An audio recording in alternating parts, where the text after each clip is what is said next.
is All Saints Month, and for more than a decade, students at St. James Catholic have been celebrating the saints in a unique way. The school puts on a living wax museum. Sam Carter went to E-Town and learned how students connected with their assignment.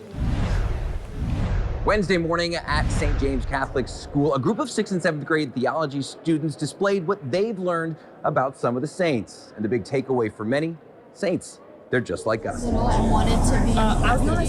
Gianna Savannah Garcia is a 6th grader at St. James, and until recently, she never knew she had so much in common with the Catholic saint of mothers, doctors, and the unborn, Gianna Bretta Mola.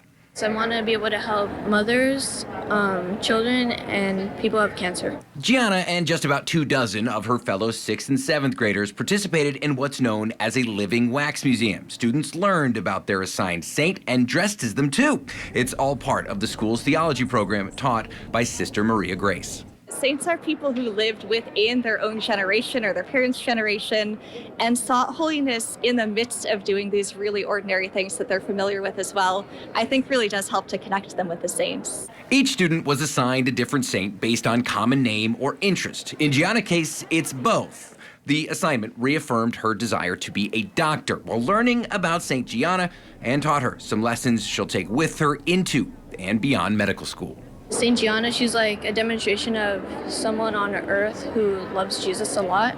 And they're like ordinary people, but they just love Jesus and God. So we should try to be like a saint. Now, this living wax museum has been a long-standing tradition here at St. James, so much so none of these kids were even born when it started 15 years ago. In E-Town, Sam Carter, WLK.